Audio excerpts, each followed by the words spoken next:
بسم الله الرحمن الرحيم. الحمد لله رب العالمين، والصلاة والسلام على المبعوث رحمة للعالمين سيدنا وحبيبنا محمد وعلى آله وأصحابه أجمعين، ثم أما بعد. السلام عليكم ورحمة الله تعالى وبركاته. Muhtaram aziz jamoatimiz, Alloh subhanahu va taologa hamd sanolarimiz cheksiz. Va payg'ambarimiz Muhammad Mustafa sallallohu alayhi va sallamga salot salomlarimiz doimiy va abadiy bo'lsinki, hammamiz mana bugun yanada alhamdulillah sihat salomatligimiz o'rnida, ofiyatda bo'lib, bugunlik xufton namozidan keyingi taroveh namozlarini o'qishlikka, ado qilishlikka shaylanib turibmiz. Ushbu muborak aynan elimizni va butun musulmon olamini ko'rki bo'lgan bu masjid. Haqiqatda bu menimcha sizni xulusi niyatingiz, bu masjidni barpo qilgan homiylarimizni kecha-yu kunduz duo qilsakda ozdir. Va bu masjidni ilm va ma'rifat bilan to'ldirib turgan domlajonimiz Hazratimiz Najmiddin Xon hazratlari va yonlardagi domlalardan da Alloh rozi bo'lsin deya duo qilamiz. Haqiqatda boshqacha masjid domla. U hali yuzingizga maqtash bo'lmasin, bu endi Allohning uyi-ku. Bir boshqacha huzurlanasiz shu aynan shu masjidimizda, jamiki masjidlarimizda ham bu o'sha ixlosga bog'liqda. Ixlos bo'lganligi uchun hamma masjidlarimizda ham ixlos bo'lsin. Mana shunaqa ko'rk bo'lsin, mana shunaqa chiroy bo'lsin, mana shunaqa jamol bo'lsin. Haqiqatda elimizni, yurtimizni ko'rki bo'lib turgan bir masjid. Va bilasiz, yanada aytaylik, masjidni obod qilishlik bu qavmni mas'uliyati bo'ladi. Ya'ni qavm jamoat o'zlarini taqvo ixloslari bilan mana shunaqa masjidni to'ldirib namozni ado qilishlari bilan masjid imron bo'ladi. Siz bunga albatta o'zingizni mas'ul deya biling. Domla hazratimizni har bir aytayotgan o'gitlarini siz o'git deya biling.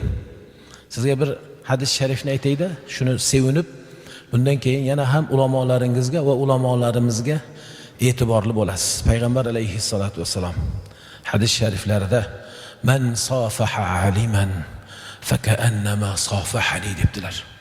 Kimda kim bir mo'min olim kishi bilan ko'rishadigan bo'lsa, go'yoki men bilan ko'rishganday bo'pti debdilar. "Va man jalasa aliman fakannama jalasani" aw kama qala alayhissalatu vassalam. Yoki kim bir olim bilan o'tiradigan bo'lsa, bir majlisda go'yoki men bilan o'tirgan bilan barobar debdilar. Olimlarimizni yana ham e'zozlaylik. Yana ham ularni duolarida ko'p, o'zimiz qatori, balkim o'zimizdan avval ulamolarimizni duo qilaylikki, qorlarimizni. Mana shular bor ekan, masjidlarimiz, mehroblari mana nurda, barakada. Shular bor ekan, hozir mana farzandimiz kelib duo so'ragan edik. Hammalari olim bo'ladi. Olimlarni e'zozlaylik. Mana u bugungi mavzumizni qarangda. Til ofatlari. Til ofatlari, til kulfatlari mavzusida ekan. Va so'zimizni so'nggisida o'zi asli aytiladi. Hozir so'z ochilgani uchun aytib qo'yay. Bugungi kundagi bir jamiyatimizdagi bir xunuk bir illat. Asli bizni ota-bobomizdan, ajdodlarimizdan hech biri qilmagan bir qilg'ilik desakda bo'ladi. Ofat desakda bo'ladi. Bugungi kunda ijtimoiy tarmoqlarda har xil g'iybat, bo'xtonlarni, iftiro, fitnalarni qilishligimiz bilan biz o'zbek qavmi ulamolarga ham tosh otilayapti. Ulamolarni aybini topib, ayniqsa siz yoshlar, siz o'rganib olgan ozgina o'sha internetdagi deyman yana, ijtimoiy tarmoqdagi ozgina bir eshitgan ilmingizni darrov men ilmli bo'lib qoldimmi, domlamni aybini topishlikka men haqliman degan fikrga borib qolman. Alloh asrasin. Alloh asrasin.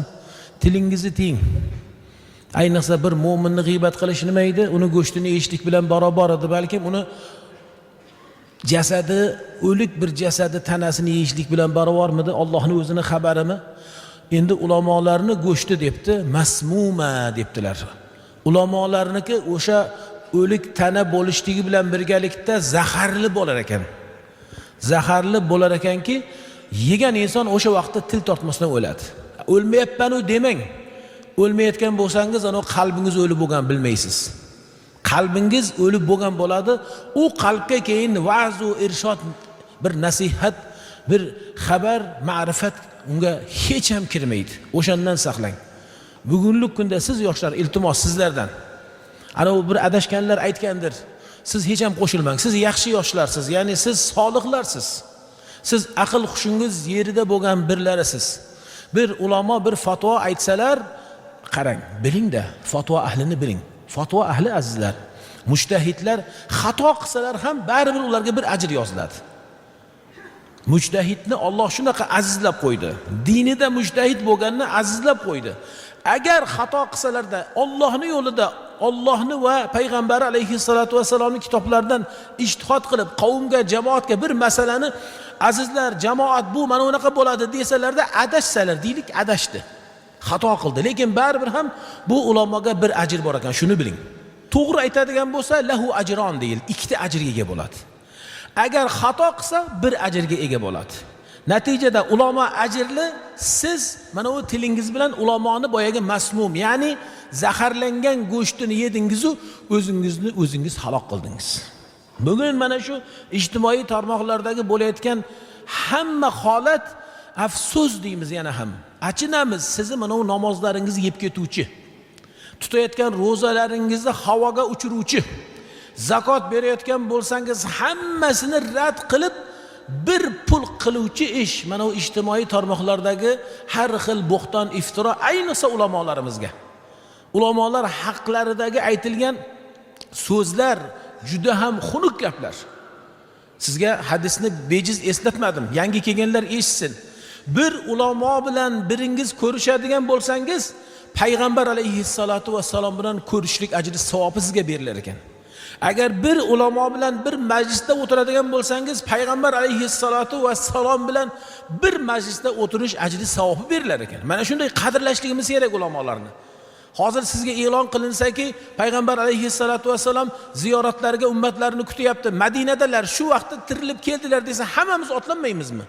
Butunimizdan kechib Rasulullohning huzurlariga ketib o'ragan bo'lardik. Mana Rasulullohni yaxshi ko'rganlar ulamolarni e'zozlaydi. U bir ulamo bir fikr aytsa, ijtimoiy tarmoqda o'tirib olib, nimangizni, tilingizni har xil bir bo'xton va iftirolarda bulg'ab, qalbingizni qoraytirib, qalbingizni Alloh asrasin shaytonga berib qo'ymang. Demak, mavzuimiz nima ekan? Til ofatlari. Bu tilni ahamiyati shunchalik muhimki azizlar. Alloh taolo tilga shunaqa bir maqom berdi. Mo'minni tilini har taraflama e'tiborga oldi. Ya'ni yaxshilikda bo'lsin, yomonlikda bo'lsin. Qarang, birimiz shahodat bilan, tilimiz bilan ashhadu an la ilaha illalloh va ashhadu anna Muhammadar rasululloh desak, tilimizdagi aytgan so'zimiz bilan mo'min bo'lib qolamiz. Mana bir kofir, Allohni tanimaydigan bir banda agar shahodatni aytsa, o'sha shahodati bilan u islomga kiradi. Bo'ldi, butun o'tgan gunohlari, agar yoshi 70 yosh bo'lgan bo'lsa-da, gunohlari hammasi o'chiriladi. Bu til, qarang, bu tilni makonatini qarang-da. Alloh taoloning kitobida, shariatida tilni o'rnini qarang. Uni e'tiborini qarang. Va xuddi shunday shuni aksi. Alloh asrasin, biri tili bilan kufr so'zlarini aytsa, butun 80 yil qilgan ibodatlari kuyib, hammasi havoga uchadi. Natijada nima bo'ladi? U kofir bo'lib qoladi. Tilni shunchalik o'rni bor. Mana hammamizdan mana uylanganlar bor, bo'ydoqlar, ertaga ko'rasiz. Domlamizni huzuriga kelganingizda, nikohingizni qilgan paytida sizdan ijob va qabul oladi. Oralaringizda kelishib, ana u kelinni men qabul qildim desangiz, kelin men u kishiga o'zimni tam mahramlikka nima topshirdim desa, deydigan bo'lsa bo'ldi. Shu so'z bilan ikkilangiz qarang, bir-biringizga bir lahzalar avval harom bo'lib turgan bo'lsangiz, endi halol bo'lib qolasiz. Xuddi shunday nikohlangan bir erkak ayol, deylik uni 5-10 ta farzandi bor. Lekin Alloh asrasin, Alloh saqlasin, xotinga taloq deb qo'ysa bo'ldi. Hattoki farzandlari, nabiralari bo'lgan bo'lsa ham, ularni oralari ajralib ketadi.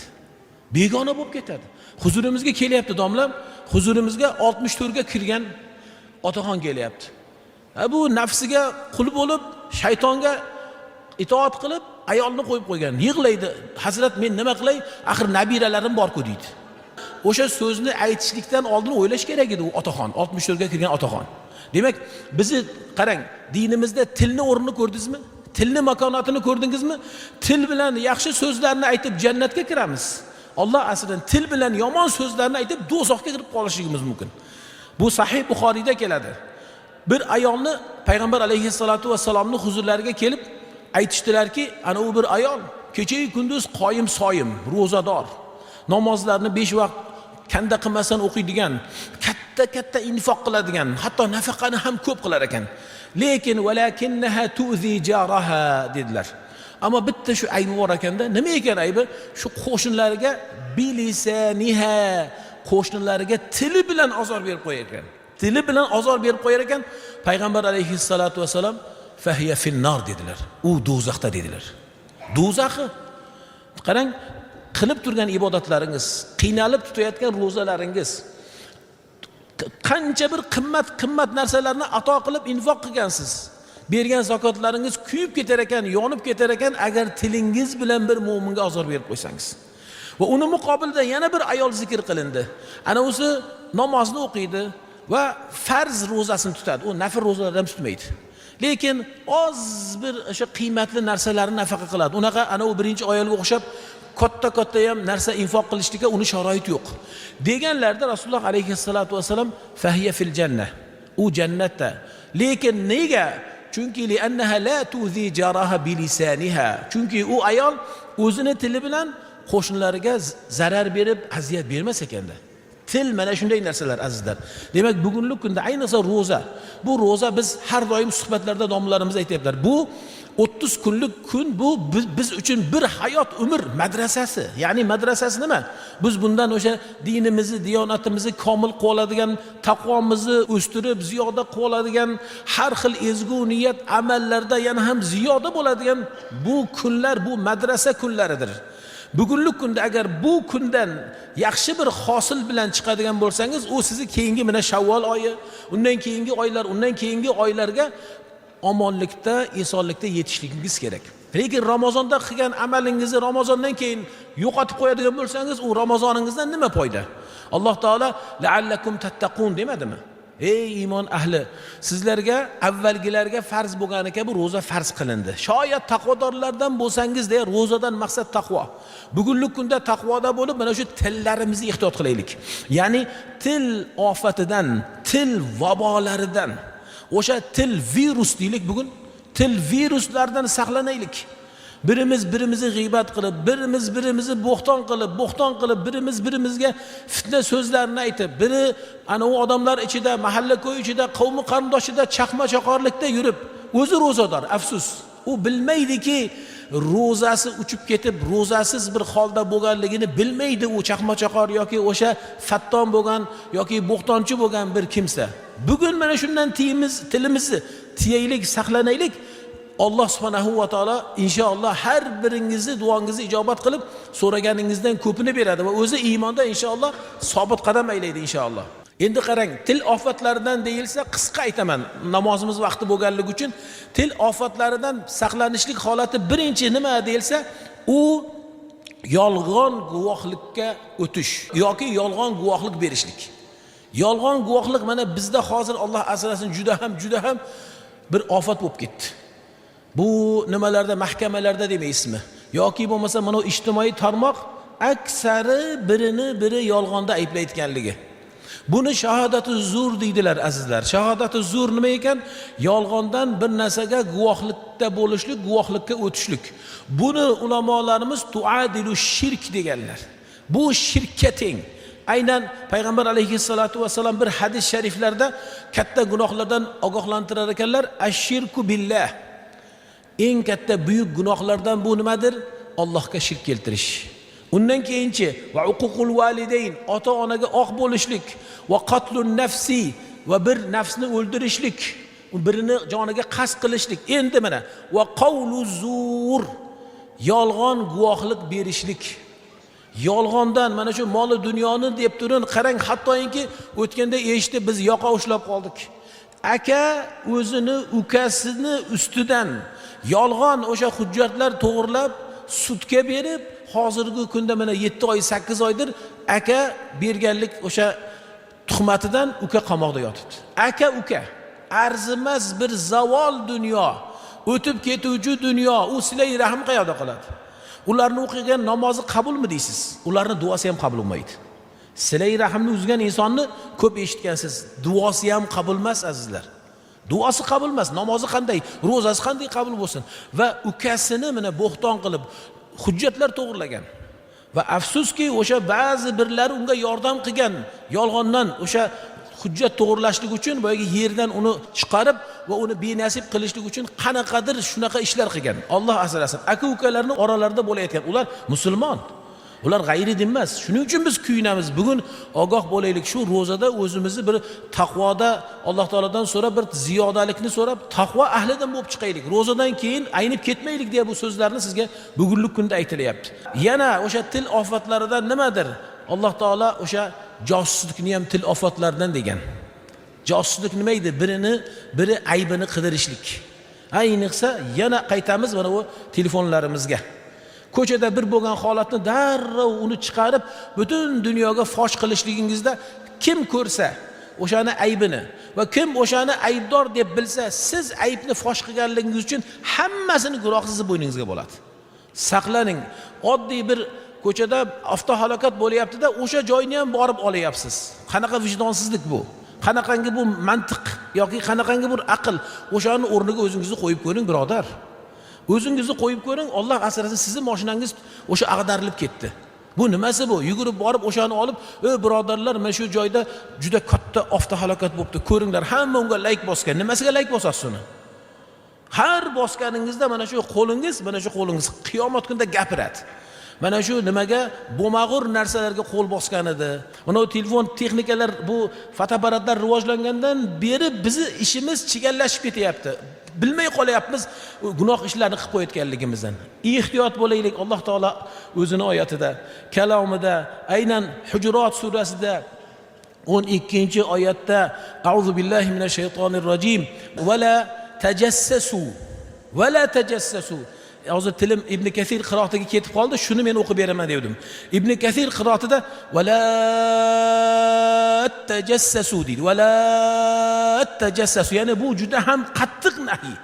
Bu Hafs va Hafs kabi boshqa qiroatlarda va la tajassasu deb qo'ysa, Imom Ibn Kathirning qiroatida juda ham nahiy qiladi. Oy, mana shu ma'noda, oy, josuslik qilmang. Bir-biringizni aybingizni fosh qilmang deya Alloh kalomida qaytaradi. Va la yaqtab ba'dukum ba'da, bir-biringizni g'iybat qilmang. Ayuhibbu ahadukum an ya'kula lahma akhihi.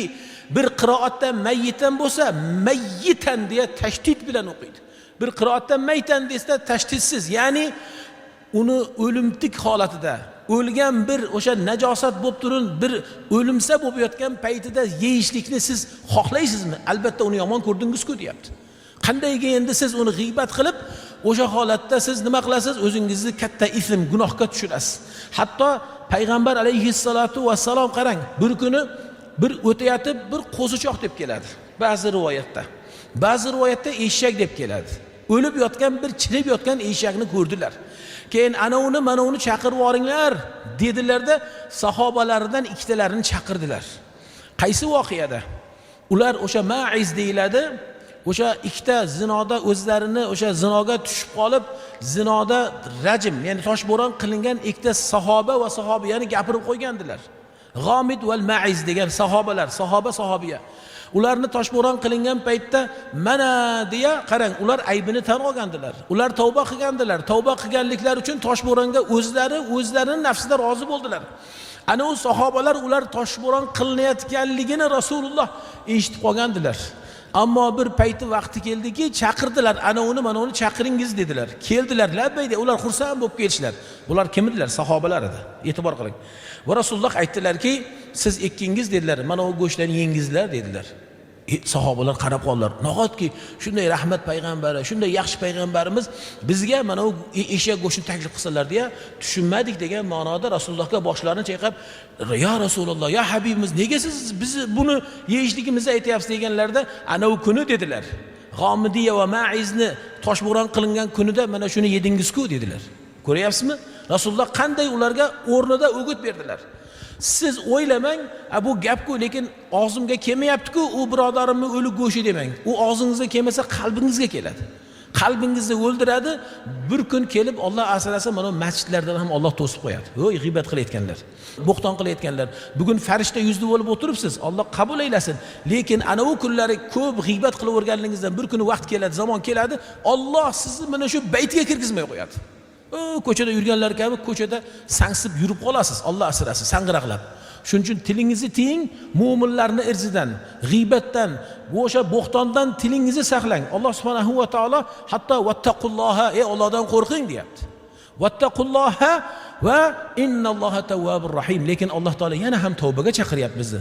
Allohdan qo'rqing, taqvo qiling va Alloh taolo tavbalarni qabul qiluvchidir deya yana tavba eshigi bizga ochiqligi, ya'ni fursatlar borligini aytayapti. Va yana til ofatlaridan nima bu? Bu tuhmat. Bu tuhmat ham hozir bir dunyoda o'zi balo bo'lib ketdi. Tuhmat shunaqangi bir ko'paydiki, ayniqsa yana qaytamiz mana ijtimoiy tarmoqlarda. U unaqa ekan, bu bunaqa ekan, bu bunaqa ekan, ana u bunaqa qildi. Tuhmat ustiga tuhmat, bo'xton ustiga bo'xton. Buni payg'ambar alayhissalatu vasallam sab'al mubiqat deya sanaganlar. 7 halok qiluvchi gunohlar dedilar. Sahobalarga aytdilarki, 7 ta halok qiluvchi bo'ldi. Uni qilgan inson halok bo'ladi. Voy uni holiga. U xor bo'ladi dunyo oxiratda. Buni aytganlarda payg'ambar alayhissalatu vasallam sahobalar, "Ya Rasululloh, qaysi u 7 ta halok qiluvchi gunohlar?" dedilar va sahobalarga Rasululloh aytdilarki, "Ijtanibu sab'al mubiqat." Qalu ya Rasululloh, "Va ma hunna?" Qala ash-shirku billah. E'tibor qilingda, yana shirk. Shirk Alloh asrasin insonni dunyo oxiratda xor qiladi. Va o'shandan va sehr. Alloh asrasin sehr bilan shug'ullanishlik, bu Alloh asrasin u insonni kofir qilib qo'yadi. Va qatlun nafs, o'sha birini joniga qasd qilishlik, o'ldirishlik va yana nima? Va akulur riba. Ribo, sudxo'rlikni insonni bitiruvchi, halok qiluvchi gunohlardan dedilar. Va yetimning molini yeyishlik. Va o'shalardan aynan qarang, aynan mana u g'ofila, zino nima deganligini bilmaydigan bir ayollarni yoki erkaklarni bo'lsin, zinoda ayblab tuhmatlashlik, tuhmat qilishlik. Buni hammasi insonni nima qiluvchi? Halok qiluvchi ekan. Alloh asrasin, unda qo'rqing, tavba qiling, najot kelmay qoladi sizga. Ming namozxon, obid bo'lsangizda mana shu ishlardan qo'rqing. Aslida obid inson bu ishlarni qilmaydi-da. Bunday tuhmatlarni qilmaydi. Va yana o'sha til ofatlaridan albatta yolg'on. Bugun azizlar, bizni musulmon jamiyatimizda ham yolg'on balosi, o'sha yolg'on virusi deylik yana. Hozir viruslar zamonida yolg'on virus ko'payib ketdi. Qayerga qarasangiz yolg'on. Har ishda yolg'on, oilada yolg'on. Alloh asrasin, mana ota-ona. Ayniqsa ota-onalar bugun qo'rqishligimiz kerak. Yonida bolalari turibdi, yonida turgan bolalarning yonida yolg'on gapirishlik, u bolalarning halokati deganlik. U bolalardan bir narsa kutmasin. Agar ota-ona bolalariga yolg'onda namuna bo'ladigan bo'lsa, yolg'onda ularga qudva bo'ladigan bo'lsa, xor u oilaning holiga, ahvoliga. Bugun mana shu yolg'ondan tiyaylik tilimizni. Alloh taolo hattoki bir oyat karimada nima deydi? A'udhu billahi minash shaytonir rojim. Ya ayyuhallazina amanu lima taquluna ma la taf'alun? Kabura maqtan indallohi an taqulu ma la taf'alun. Ey iymon ahli, o'zingiz qilmagan ishni qilamiz yoki qildik deya nega bunday deysiz deydi. Alloh shunchalik bizni yaxshi ko'radi. Bizni holimizni shunchalik bir ayanchli holda ekanligimizni bilgan Robbimiz, rahimli Robbimiz shunchalik bizni holimizga kuyinib aytadiki, ey insonlar, ey bandalar, ey mu'minlar, nega qilmagan ishingizni biz qildik yoki qilamiz deysiz? Qilmasdan turib qildik degan bu amalingiz Allohning huzurida gunohi juda ham kattadir, buyukdir deya Alloh o'zi asrasin bizni bu ishlardan qaytaradi. Bugungi kunda o'sha yolg'onni bir turlarida mana shu bo'layapti. Yolg'onni bir turlaridan bir amalni qilmasdan turib bunaqa qilib qo'ydik, unaqa qilib qo'ydik, uni bunaqa qilgan edik. Alloh asrasin. Qilmadingizmi bo'ldi, uni qilmadim deng. U o'sha o'zini yolg'onni o'zi bo'ladi. Qilmagan narsangizni qildim deyishligingiz demak dinda nima bo'ladi? Yolg'on bo'ladi. Va eng oxirgi so'zim shu, chaqimchilik yana bu til ofatidan bo'ldi, bu balo bo'ldi.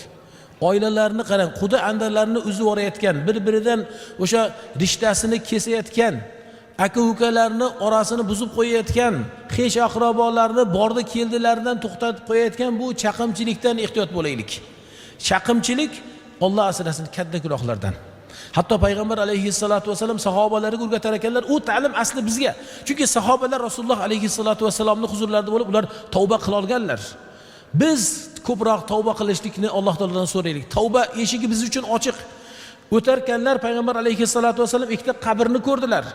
Qabrni ko'ruvdilar. Qabr, ikki qabr qarang. Rasululloh shunday qaradilarki, bu ikki qabr egalari azobda dedilar. Aynan ikkita qabrni ko'rsatdilar. Yonma-yon edilar. Bu ikki qabr egalari azobda. Va ma huma yu'aziban illa min kabir. Ular odatda bu katta gunoh emas deb o'ylagan hayotlarida. Biz ham hozir o'ylaymiz u. Ular hayotlarida bu katta gunoh emas degan o'sha gunohlardan bugun qabrlarda azoblanyaptilar dedilar. Birinchisi nima edi? Birinchisi aynan chaqimchilik. Odamlar orasida kana yamshi baynan nasi bin namima deb keladi. Odamlar orasida chaqimchilik bilan shug'ullanardi. Bechorani umri, xorligi faqat chaqimchilik uni zavqi va uni hayotdagi bir hayot mazmuni edi. O'sha endi qabrga tushib azoblanayotganligini payg'ambar alayhissalatu vasallam shunday qabrlarga ko'rsatib ishora qildilar. Alloh asrasin, biz ham shuni o'rnida bo'lib qolishimiz mumkinmi chaqimchilik qilsak? Bo'ladi, Alloh asrasin. Ular demak musulmon edi, e'tibor qiling. Ular musulmon edilar, chaqimchilik qilib, ana shu birinchisi aynan qabrda azoblanayotganligini Rasululloh aytdilar. Ana o'si bo'lsa, o'zini peshobidan tozalanmas ekanlar. Domlalar alhamdulillah rozi bo'lsin, masjid xodimlari har masjidimizda ko'rib xursand bo'lamiz. Ayniqsa yo'ldagi, safarlardagi masjidlarimizga ham istibroni yozib qo'yibdi yoshlar. Siz chala pula qilib artib ketib yormang.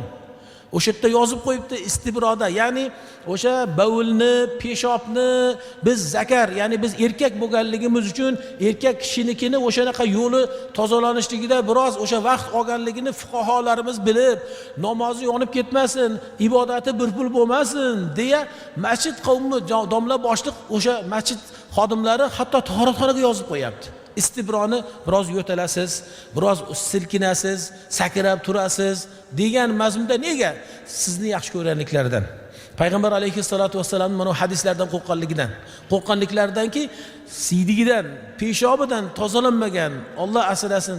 Bu yengil narsa deb qaraymiz, mana qarang. Shu holat ham mana shunday insonlar ham qabr azobiga duch kelib qolar ekan. Alloh asrasin. Parvardigor olamga duolar qilaylik. Hammamizni bu til ofati, til hozirgi jahon tilida virusidan saqlasin. Bu til virusi ko'payib ketdi azizlar. Sizni bizni Alloh o'zi qo'rusin. Lekin men sizni yuzingizga qarab aytaman, xotirjam bo'lib aytaman. Allohim sizlarni bunday balodan albatta to'sgan. Inshaalloh har biringiz mu'minsiz, musulmonsiz.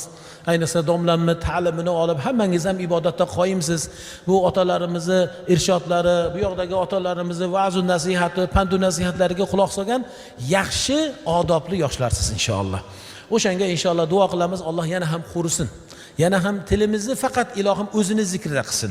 Tilimizni faqat amru ma'rufda qilsin, yaxshilikda qilsin, yaxshilikka chaqirguvchi tillardan bo'lishligini Alloh nasib rozaylasin.